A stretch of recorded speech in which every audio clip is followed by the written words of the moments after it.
ఒకసారి యాక్టివిటీని ఒకసారి సెలవు తీసుకోవాలి, ఒకసారి బయటికి వెళ్ళాలి. అప్పుడు ఈ తర్కముతో పనిచేసినటువంటి మనస్సు అదృశ్యమై ఉపాసన అనేటటువంటి రసం అనేటువంటి చూడగలిగేటటువంటి ఒక స్థితికి వస్తుంది. అంతవరకు చెప్పినటువంటి వారికి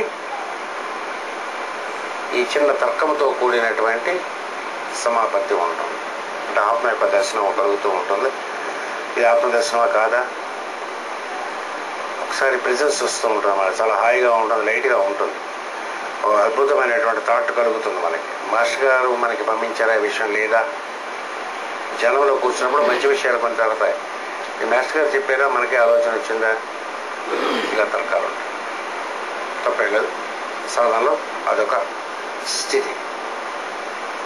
అంటే మన మీద మనకే కాన్ఫిడెన్స్, మన గురువు మీద మన కాన్ఫిడెన్స్ తగ్గుతూ అంటే ఏర్పడుతున్నటువంటి మంచి క్షణములలో ఇట్లాంటివి వస్తాయి. గురుగారు నిజంగా చూస్తారంటారా, శివ గారికి మనకు గురించి సరిగ్గా తెలుస్తుందో తెలియదా, ఆయన అంతర్యామని చెప్పుకుంటాం కాబట్టి అంతా చూస్తుంటాడు కదా, మరి ఈ కష్టం ఎందుకు వచ్చి వాడికి ఎంసెట్లో సీట్ ఎందుకు రాదు. నిన్న ర్యాంకింగ్స్ వచ్చాయి, 3 మంది మాస్టర్ గారిని నన్ను క్వశ్చన్ చేయడానికి వచ్చారు. ఇంత తెలుసు కదా, వాడికి ర్యాంక్ తెలియదు కదా, మరి ఎందుకు తెలియచారు అన్నట్టుగా నామేమో, వాడు చదవకపోతే మార్కులు రాకపోతే నేనే చేయను. చెప్పేది సివి గారు ప్లేయర్ అంటాడు, అన్నీ అవుతాయంటాడు, కానీ మన ఎంసెట్లో మన అబ్బాయికి సీట్ రాలేదు కదా, అసలు తర్కంతో కూడా ఉంటాయి. సీట్ లేదంటే చదవడానికి అర్హుడు కాదని అర్హుడు కానీ లెక్క అనమాట.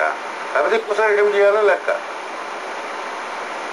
వాళ్ళ పాపకి ఎంబీబీఎస్లో సీట్ వచ్చింది, ఒకటి పాపకి వస్తుంది, వాడికంటే బాగున్నవాడి పాపకి సీట్ రాదు. ఇద్దరు డాక్టర్లే, వాడి కూతురు అయినా సరే డాక్టర్ రాకపోవచ్చు. అలా యార్డులో ఎక్కడో తిరుగుతుంటాడు, వాడి కూతురికి సీట్ రావచ్చు ఎంబీబీఎస్లో. ఏం చేస్తుంటాడు అంటే దీనికి అర్హత ఉంది, చదవాలి కాబట్టి దానికి సీట్ వస్తుంది, వాడికి అర్హత లేదు కాబట్టి రాదు.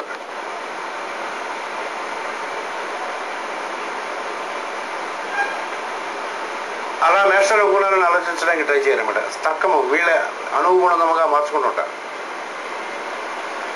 ఆ తర్కంతో కూడినటువంటి ఎక్స్పీరియన్స్ అనే కొనాలు ఉంటే కింద మీద పడుతుంటారు, ఏం పర్వాలేదు. అయిన తర్వాత ఏంటవుతుందంటే చిత్తవృత్తి అలా సాధన చేయగా మెల్లగా చిత్తవృత్తి నిరోధము జరుగుతుండగా స్మృతి పరిశుద్ధం స్వరూప శూన్యేవార్థమాత్ర నిర్భాస నిర్వితర్క. చిత్తవృత్తి తొలగిన వెనుక పూర్వ స్మరణలు సంస్కారములు పనిచేయవు. అప్పుడు పేరుతోనూ రూపముతోని సంబంధము లేక అస్సలు వస్తువే భాషించు. అప్పుడు వితర్కము కలదు, అదే సమాధి. సమాధి గురించి చెప్తాడు. సమాధి గురించి ఈ సమాధి పాదమునందు మొట్టమొదట ఉన్నదాన్ని సమాధి పాదం అని అంటారు. సమాధి గురించి ఇంట్రడక్షన్ చెప్తున్నాడు. సమాధి అంటే ఇలా ఉంటుందండి అని చెప్తున్నాడు. ఓహో ఇలా ఉంటుందని మనం తెలుసుకోవటం కోసం. తర్వాత అష్టాంగ యోగము చేస్తూ ఉండగా సమాధి స్థిరత్వము చెందుతాం. ఇంట్రడక్షన్ సమాధి పాదంలో వచ్చి ఈ సమాధి ఇప్పుడు చెప్పేటువంటి సమాధి అసలైన ఫైనల్ సమాధి మాత్రం కాదు. తర్వాత వస్తున్న సమాధి అనేటటువంటి స్థితి రావడానికి అభ్యాసం చేయగా సమాధిని ఇంట్రడ్యూస్ చేస్తున్నాడు. ఇక్కడ ఎలా ఉంటుంటే సమాధి అవతల వస్తువు రూపము రంగుతో సంబంధం లేకుండా అసలు వస్తువే భాషిస్తున్నాడు. ఇప్పుడు తక్కువ ఉండదు.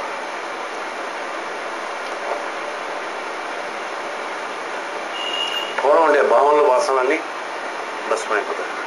ఇప్పుడు చిత్తవృత్తి నిరోధం కలిగింది.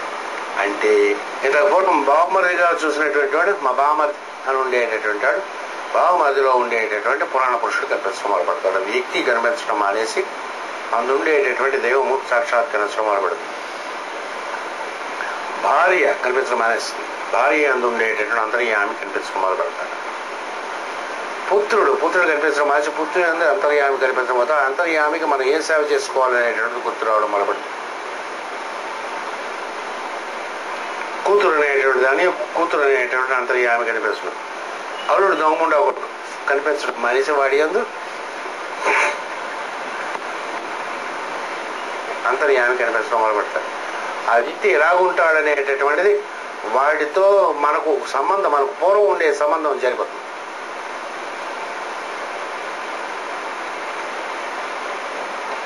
నచ్చిన విషయంలో నచ్చని విషయంలో తిండి దగ్గర నుంచి వస్తువుల దగ్గర నుంచి వ్యక్తుల దగ్గర నుంచి నచ్చినవి నచ్చనివి అనే విషయాలు రెండు జరిపడం మొదలుపెడతాయి. అదే చెప్పినటువంటి స్మృతి పరిశుద్ధం. స్మృతి మనం రోజు రోజుకి పరిశుద్ధి చెందటం వల్ల స్వరూప శూన్యేవ అంటే సంస్కారంలో పనిచేయడం సంస్కారంలో పనిచేయడం మానేస్తాయి. అప్పుడు పేరుతోనే రూపంతోనే ఏం సంబంధం ఉండదు. తన జీవితాన్ని సమర్పణగా చేసుకుని 10 మందికి మందులు ఇవ్వడం కోసం ఏదో పెట్టుకుని వృత్తిపడి ఏదో యజ్ఞార్థం జీవితం పెట్టుకున్నాడు. వాడి తర్వాత వచ్చినటువంటి వాడు ఏం పని చేస్తున్నాడు దాన్ని బట్టి మందులు ఇవ్వడం. డిస్పెన్సరీలో పనిచేస్తుండేటప్పుడు వాడికి ఎక్కువ రోగం కానివ్వండి, వాడికి అవసరమైనప్పుడు వాడికి ఎక్కువ ప్రిఫరెన్స్ ఇస్తాడు. తక్కువ రోగం ఉండేటటువంటి తక్కువ ప్రిఫరెన్స్ ఇస్తాడు. వాడు ఏ స్టేట్లో ఉంటాడని దాన్ని బట్టి వీడికి సంబంధం. వాడు పెద్ద ఆఫీసర్ కాబట్టి వాడికి కుర్చీ వేయటం, మన క్లోజ్ కాబట్టి వాడికి కుర్చీ వేయటం, లేకపోతే లేచి నిలబడి వాడిని తీసుకురావటం, వాడికి డబ్బులు లేవు కాబట్టి వాడిని నెగ్లెక్ట్ చేయడం అలా ఉండదు. నామముతోనే రూపముతోనే వీటితో సంబంధం ఏదో ఉండదు. వాడి పొజిషన్ కానీ స్టిల్ కానీ ఉండదు అన్నమాట. వాడు ఏ క్యాస్ట్ ఆఫీసరా కాదా, వాడి డబ్బులు ఉన్నాయి లేవా, ఈ పని చేయాలి. తను చేస్తుండే పని ఎదుర్కొండ ఆ వ్యక్తి అంతర్యామి యొక్క స్వరూపం అనేటటువంటిది వీడికి భాషించడం మొదలుపెట్టిన తర్వాత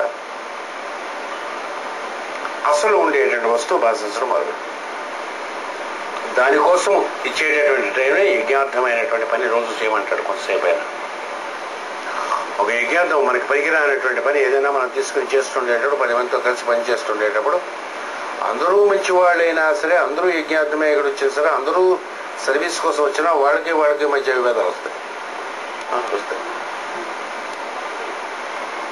72 మంది పనిచేస్తారు ఇక్కడ నా దగ్గర. మెడికల్కి సంబంధించినటువంటి వారు నేను ఏమైనా మొన్న లెక్కేస్తున్నాను. 72 మంది ఉన్నారు మన దగ్గర. మీరు ఫంక్షన్ కోసం లెక్కేసుకుంటారు. ఈ 72 మంది ఏమిటంటారు, వీళ్ళలో వెలిగే పడతారు. 3-4 గుంపులు ఉంటాయి. రావటం మాత్రం అందరూ సర్వీస్కి వస్తారు. అందరూ మంచిదే, అందరూ సంపాదనులే, మహాత్ములు లాంటి వాళ్ళే, అందరూ సమాజం ఉండేటటువంటి వాళ్ళే, పొద్దున సాయంత్రం ప్రే చేసేవాళ్ళు, అందరూ మంచి చేద్దాం అనుకునేవాళ్ళు, అందరూ ఇలా ఉండేవారు. కానీ వీళ్ళు చిన్న తేడాలు ఉంటాయి. ఉండవా? కొంచెం గంగాధరం గారు ఈ మధ్య ఎక్కువ ఇంపార్టెన్స్ తీసుకుంటున్నారు. మాస్టర్ గురించి ఆయన గురించి ఎక్కువ పలకరిస్తున్నారు. అని ఇద్దరు జెల్స్ ఫీల్ అవుతారు. పాప ఆయనకి ఏదో బాధ ఉండి పలకరిస్తున్నారు అనేటటువంటిది అలాగ ఆలోచించడం అన్నమాట. కొంచెం ఈ సెక్షన్ పీపుల్ కొంచెం ఆయన ఎక్కువ ఈ మధ్య ప్రిఫరెన్స్ ఇస్తున్నారు. దానికోసం కొడుకుని ఉంటారు. ఇక్కడే దొరుకుతుంటారు. వచ్చాడు ప్రతివాడు మహాత్ముడు, మళ్ళీ తక్కువవాడు కాదు.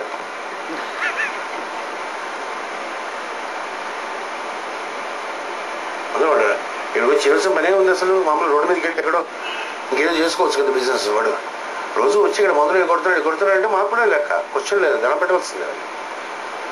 యజ్ఞార్థమే తన కొంత కాలాన్ని, తన జీవితాన్ని ఇక్కడ కోసం ప్రదర్శిస్తాడంటే మహాత్ముడి కింద లెక్క. ఎంతమంది చేస్తున్నారు ప్రపంచంలో. కానీ చిన్న ఫ్రిక్షన్స్ వస్తుంటాయి. సరే వస్తున్నాయి లేదా అన్నాడు, అవి పోతాయి అన్నాడు. అవి కూడా పోతాయి. ఇక్కడ బ్రదర్హుడ్లో ఎప్పుడైతే పోవడం మొదలుపెట్టిందో కుటుంబంలో బయట కూడా పోవడం మొదలుపెట్టింది.